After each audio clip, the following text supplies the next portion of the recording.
Okay, today is going to be such a fun topic. Limits. We're going to talk about an introduction to limits and do several limit problems. All right, let's first consider this rational function, f of x equals x squared plus x minus 12 all over x minus 3. And the most relevant question to ask right now, or the most interesting in my opinion, is what happens at x equals 3. So let me write this first. At x equals 3, the denominator is 0. And remember that that's a big problem. In fact, if we plug in x equals 3, let's see what happens with the numerator also. If I plug in x equals 3, I would get 9 plus 3 is 12 minus 12. I get 0 over 0. And I'll call this the 0 over 0 case, because as we go through limits, you'll see we get several different types of cases. And this is, in my opinion, the most interesting case because there's really any possible answer to this question. What is 0 over 0? And 0 over 0 is, of course, undefined. However, in the limiting sense, 0 over 0 can turn into anything as a limit. So let's look at this table. What happens as we approach x equals 3? So if I look at the table here, I think you'll see, hopefully these values are correct. You can check them on your calculator.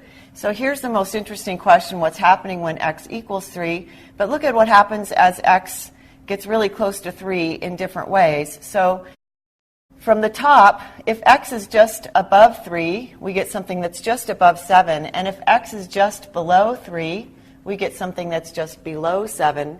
So what we would say is, as x approaches 3, that the function f of x approaches 7. In other words, the y value is going to 7 as x goes to 3. And we'll write it this way. X arrow 3 just means x goes to 3. And notice that we were careful to check on both sides of 3 what happens to the function as x approaches 3. And let's go down here and look at the graph.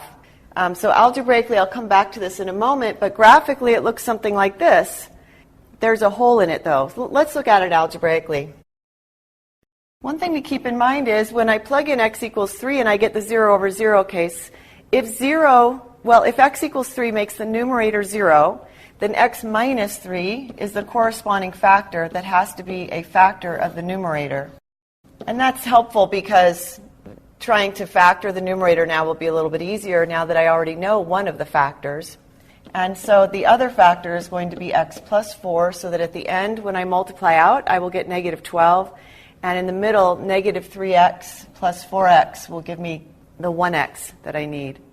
Okay, so now you see, algebraically, we can divide out the x minus 3 with the x minus 3, and we're left with x plus 4.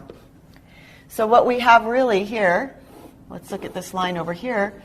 This is the line y equals x plus 4. Now, the function that we started with is not exactly equal to this line everywhere. It's only equal to this line everywhere except at x equals 3.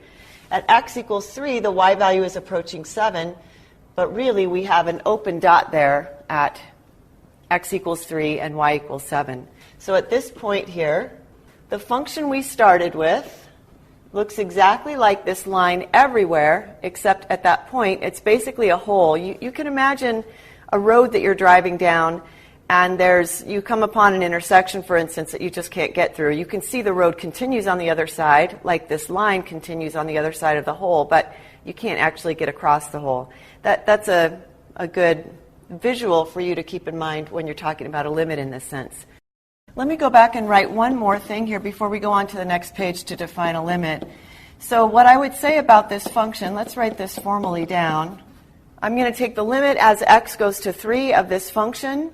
When I try to plug in 3, as we saw earlier, I get the 0 over 0 case, which means I don't know what to do then. So after I've simplified it, I end up getting this expression, x plus 4. And now I can plug in the x equals 3. And when I plug in x equals 3, I get 7. And I think now you can see algebraically how we get the exact same answer that we had earlier in the table that showed that the y values were approaching 7 from either side as x goes to 3.